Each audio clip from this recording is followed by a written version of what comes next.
Hello everybody, how are we all doing? Welcome in. We've got a funky little video for you today. We're going to be doing a conversion on this little bad boy. But for what, you may ask? Well, I will answer.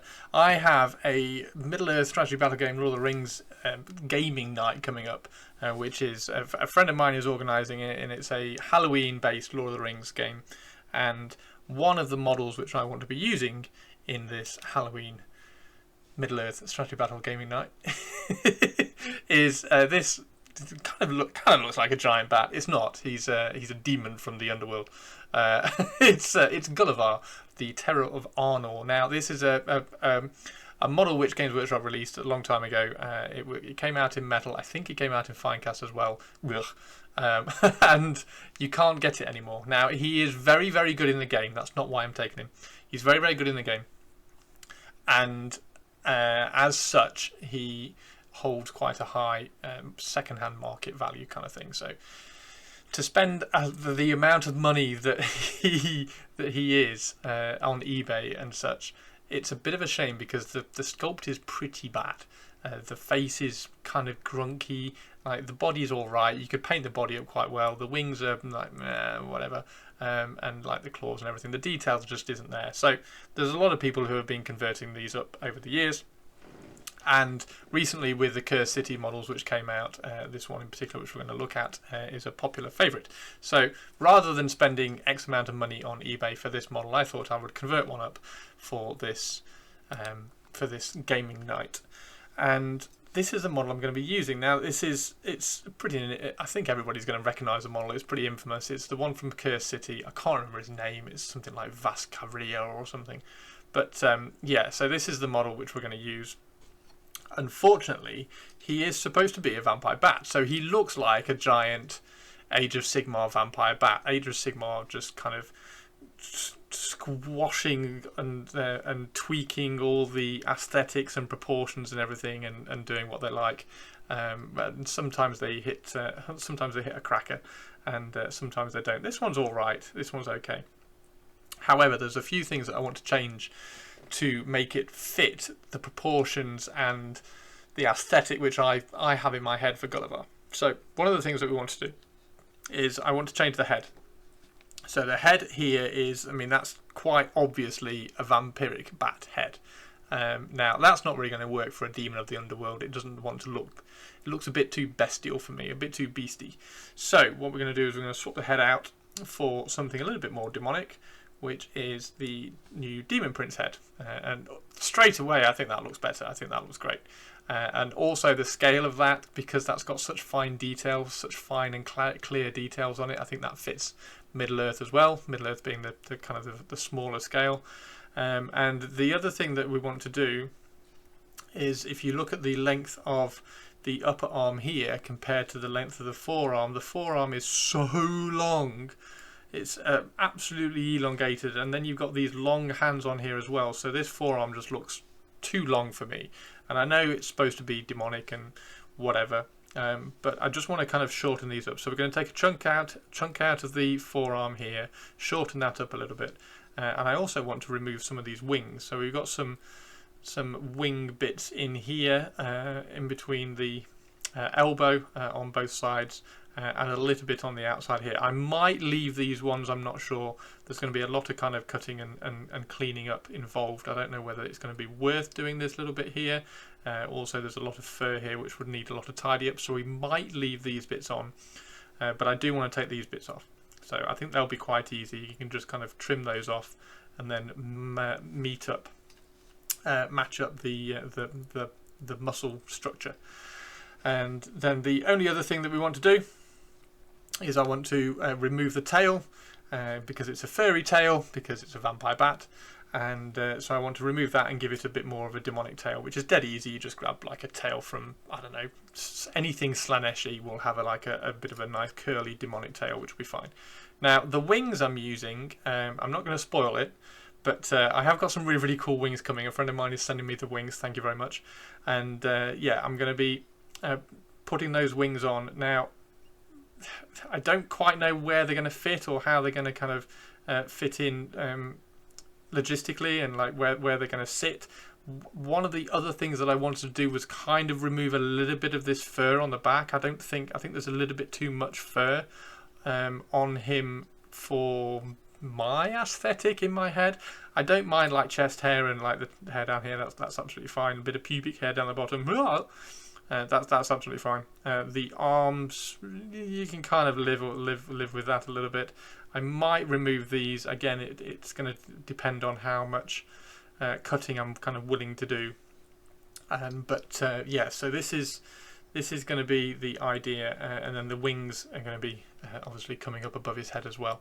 So that's the plan. Gulavhar, the Terror of Arnor. We're going to do a nice cool conversion for Middle Earth, and then obviously because I've put it on here, then you'll be able to follow along. The idea is for the Halloween themed night, he's going to be like a vampire bat, big giant vampire bat leading a load of ghosts. So I'm going to have ghosts and a vampire bat for Halloween. I think that will work really, really well. Now, unfortunately for me, Angmar are really, really fun to write army lists for. So I also have the Witch King on Felbeast, the old metal one. I got it a fair few years ago, and I've never actually built it up. So I thought it would be really, really cool to have Gulavhar and the Witch King, those kind of two really big winged beast silhouettes leading a load of ghosts and loads of spectres and wights and ring wraiths and things like that. So I think at some point I will expand and just kind of I'll build up and paint the Witch King as well. I think that'll be a really nice little Angmar force. Yeah, that's the initial plan. So we're going to get this one done. We need to, like I say, we need to cut the arms. We need to remove the frills, fit that head in. Obviously, there's a little bit of kind of cutting involved on that. Swap the tail out, and then fit the really, really impressive wings that we're going to use for them. I'm really, really picky about doing conversions like this because they all have to, like the scale of everything has to kind of fit together. And I think the wings that I've got are going to be absolutely perfect. So thank you very much for my friend for sending those over to me, and yeah, I will see you when we start converting. Catch you in a sec.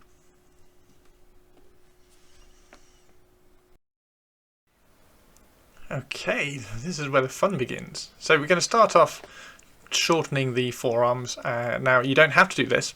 I just thought I'd leave this in as a little bit of an example. Once the wing sprue arrives from my friend, I actually come up with a better idea. So if you don't want to do this, then that's fine. I just thought I'd leave it in just as an example of how I would do something like this.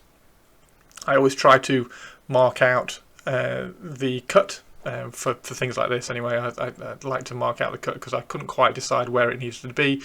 The main thing on this was to try to make the cut at a place where the size of the bicep, or the forearm, sorry, the size of the forearm didn't change that much across the cut length, so that the join would match up as best as it could. If I did it too far down towards the wrist, then obviously you'd be joining a wrist to like halfway up the forearm, and it would be a massive size difference. Whereas this here now, you can see there's not actually that much of a size difference between the two cuts, so they should glue together quite nicely. So that was one of the reasons why I marked that out as well. And the cuts don't have to be particularly neat because you can clean them up afterwards. And yeah, it does look cool. The webbing, I really, really wanted to remove this webbing from the arm. I thought it looked far too bat-like. So the webbing from the arm and the shoulder both came off, as you can see here. The shoulder webbing kind of trims off and neatens up really, really quickly because it's an organic demon, if you like. Any area which you're kind of trimming back almost doesn't have to be that neat, and you can kind of get away with it being a little bit grungy. The only thing you need to do is make sure that it's smooth, so just go back and smooth it out with either a knife or a file or something like that.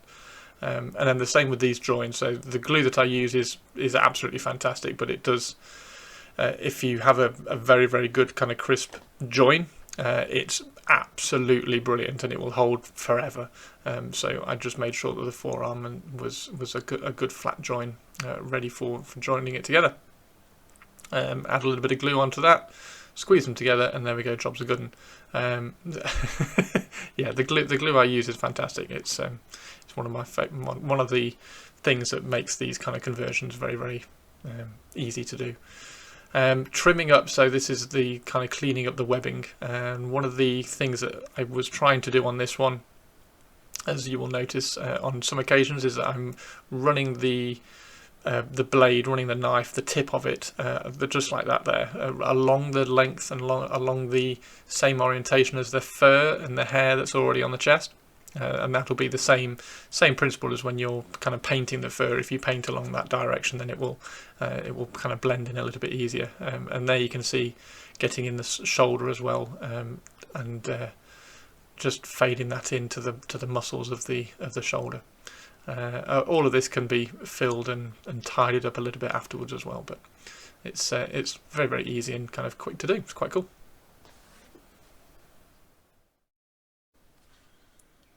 So this is where we've got to. We have Mr. Gulavhar, ladies and gentlemen. We've shortened the arms. You've seen how we've shortened the arms. I am not convinced by this kind of frill on the back, the furry bit on the back. I definitely want to kind of remove as much of that off as we can. And we've removed the tail. We'll add the tail on as well. That's the Chaos Demon Prince head. However, in the post today, his wings have arrived. So these are the Star Drakes, I think, from Age of Sigmar. They were sent to me by my friend, so thank you very much, Rich. And these are the wings which I'm going to use. Now, I don't know whether I'm going to put the... Where are they? There we go. So we've got the wing here, and then we've got like a little extension, if you like. We've got one more bit of webbing that comes into the shoulder. I'm going to clip them all off and see how they scale up. But there we go. There's Gulavhar's wings, which I think are just going to look amazing. I think the scale of them is perfect as well. So we're going to clip these out and see how they look. Look kind of cool though. Excited.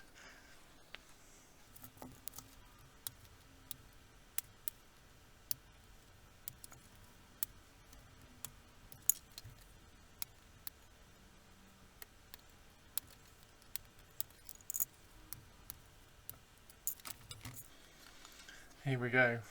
It's always funny clipping things out of sprues.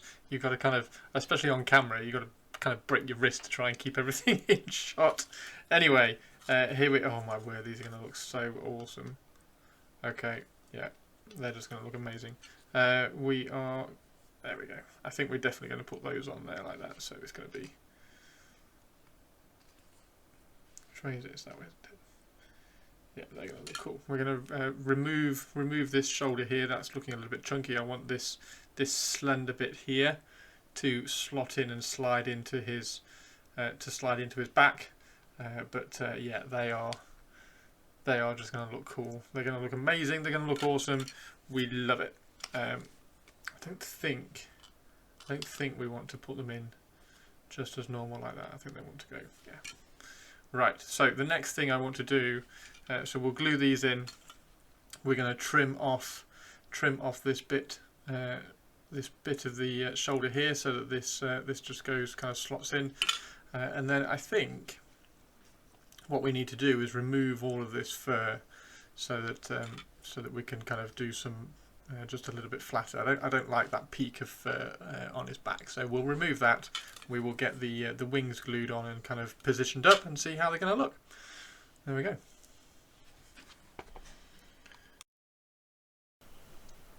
So this is a really interesting one actually. When I was doing this, I've trimmed away a little bit of the base of the wing already, but now we're going to file it to make sure that it catches the orientation and fits the contours of the back. Now the contours of the back at the moment the back has fur on it, and I am going to kind of file that and kind of trim that away.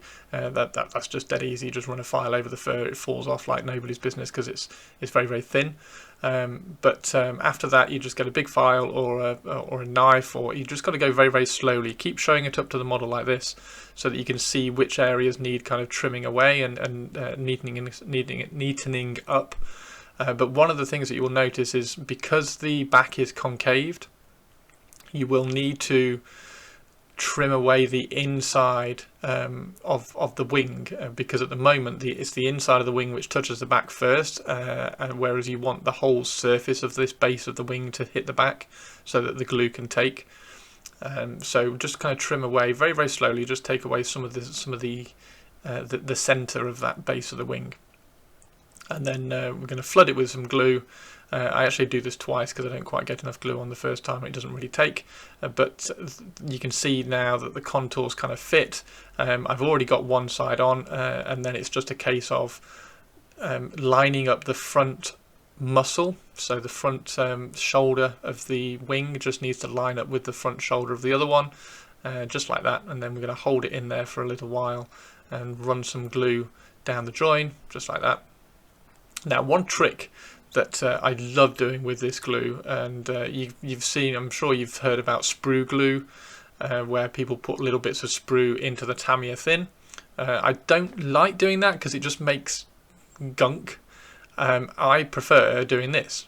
So you pick up bits that you have trimmed off, you add them into the gap, if you like, soak them in glue, and then they will melt. And it's exactly the same principle. It's just a different method of doing it. So I like doing it this way. So you can see you melt the parts into the join, and then the plastic will fill the join up. Well, we've got the wings on, and I've just had an idea. I mean, the wings are looking amazing. There's some gaps in here which we will fill in with some putty and things. However, the head's just fallen off, which is fine. However, just put that back on there. We've got a little bit of, there we go, tack to hold it. These arms are the arms which we shortened down. They're from the vampire Vargeist, whatever it is, that we shortened down because he had really, really long forearms. Now the Drake also has forearms because it's a dragon, so it has four legs.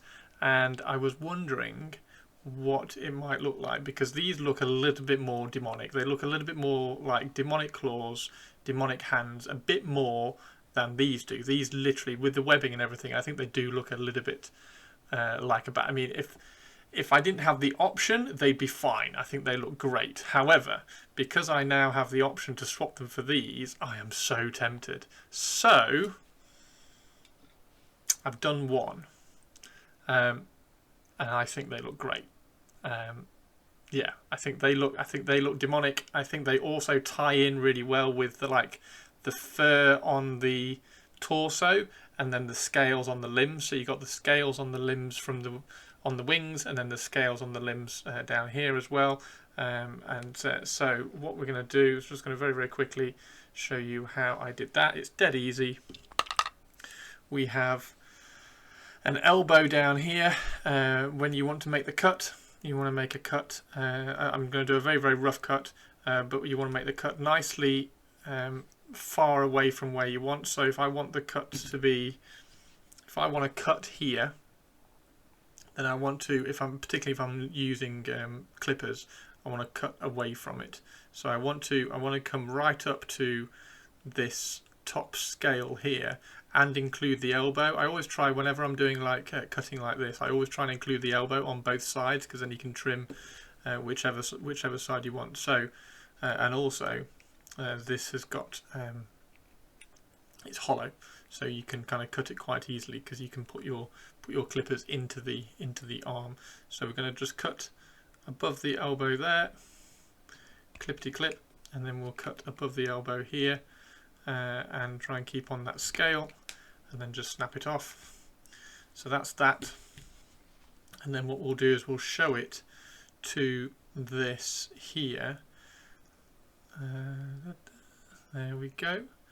And what we can do is we can include that elbow and this elbow just to make sure that it's all kind of caught up and lined up. So that's just going to tell us roughly where to cut. And again, I'm going to turn the clippers over. If I cut it like this, then the clippers are going to kind of damage this side. So you want the flat side to be where you want him to include it. So you want to be cutting here like this. Sorry, I was confused myself then. So you want to be including the elbow again. Cut it off there. Let's just get the orientation right again. Snippety, snippety. There we go. And then what we can do is we can just trim this up.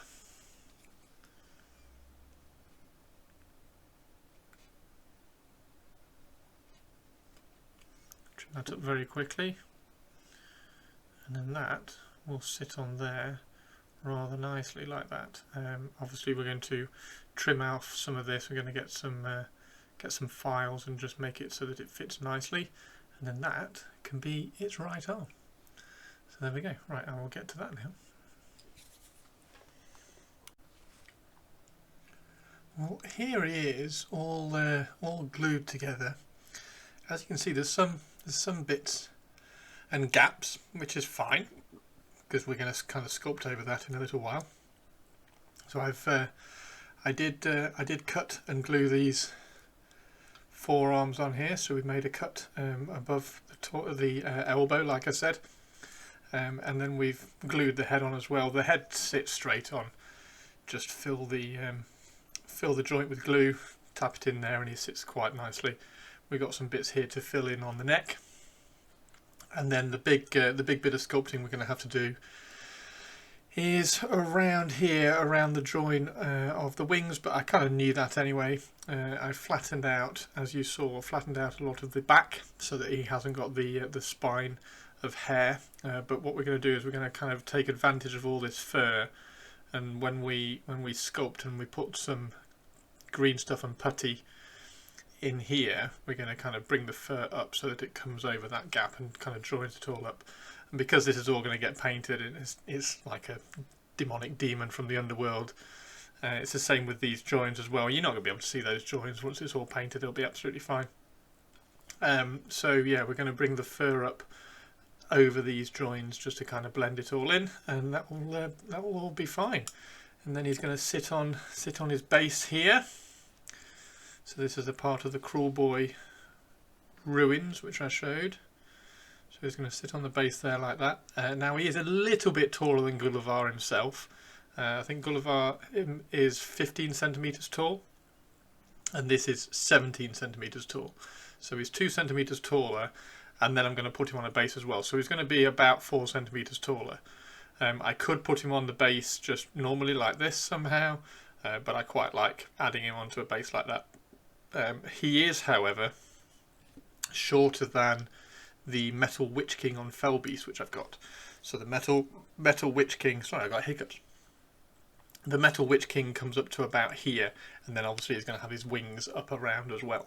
So he is smaller than that, which is good. That's what I want. I don't want them both the same size, and I'm quite pleased that he is kind of the scale. He's roughly about the same scale as Gulavhar. But I think the wings are a perfect proportion to him. I think they look great. I think the pose has come out really, really well. I think the slight turn of the head here as well gives him a better silhouette. So that's not straight on there. That's straight on so that you can see a bit of the wings. I think it looks brilliant. So yeah, really pleased. So we're going to let all this glue. The glue I've used is very, very good. You saw me kind of pushing in some sprue offcuts and then melting them on the insides. So the glue is very, very good. The glue that I use, it is linked down in the description. And but I am just going to kind of let that cure overnight, just so that it's fully set, and then I can slide some putty in there. So we'll come back in a second. In the power of editing, if you like, we are going to fast forward to tomorrow morning, and then we're going to sculpt and put some fur over the gaps.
here he is all finished. He's looking, in my opinion, kind of cool. I really like how he's come out. I think the proportions of the wings and everything are absolutely spot on. The fur, I think so the green stuff and the milliput are brand new. The green stuff that I had been using in the past was about 20 years old, and the proportion milliput to green stuff was about 50-50, and that seemed to work all right for the sculpting that I have been doing. However, I think with the new green stuff, it's just it's retained a little bit more of its elasticity. So in future, I just need to put a little bit more milliput in there just to make the sculpting a bit easier. So the fur isn't great, but I think it's fine for what it needs to be. Like once that's all primed, this bit here is pretty much going to be faded into darkness anyway, because I want to do quite strong highlighting, quite strong directional lighting on his face, and then just on these bits of the wings up here, just to kind of break everything up. You'll see when I do the painting video, which will be coming after this. But yeah, at the moment this is where he stands. I don't think there's anything I would do differently if I was to do it again. Maybe I would learn how to sculpt fur before I did it. Like, I had a good idea of how to do it, but I'm sure there's like a technique and a method. Feel free to go and check out YouTube for sculpting fur. And also the other thing you could do is you could sculpt scales. So you could bring the scales down and then kind of blend the scales in a little bit further down as well, so that the fur doesn't quite go up quite as far. So that could also be quite good. In terms of everything else, I think he's sitting there pretty good. I have got his base here, so his base is ready to go with snow and everything. So he's going to sit on the base like that. So he's going to be like that, which I think is going to look absolutely awesome. It's going to be absolutely fine. I will need to give it a coat of, I should have done that before I put the snow on actually. Never mind, forgot about that. I need to give it a coat of matte varnish just to take some of the glossy finish from the washes away. But yeah, I think he's going to look amazing. So there he is, Gulavhar, the terror of Arnor, ready to lead all my dead elves into battle. And then probably in a few months' time, some more Arnor stuff as well, Angmar stuff as well. So yeah, we will do the Witch King, and then once I've got the Witch King kind of painted up and built, I will drop a video up about the two of them and compare the sizes. But there you go. Hopefully you enjoyed this. Keep an eye on my YouTube channel, because there will be more of Gulavhar's travels coming soon. There will be more of that coming soon to the channel, so keep your eye out for that, and thank you very much for watching. Please drop a like and a subscribe, and you can catch me on Twitch most days of the week. It's twitch.tv/Chris Frosting. Drop me a follow over there, and you can find me on Instagram and Twitter and Threads and everything at Chris Frosting as well. So thanks very much everybody, take care, hope you enjoyed Gulavhar, and I will see you again next time.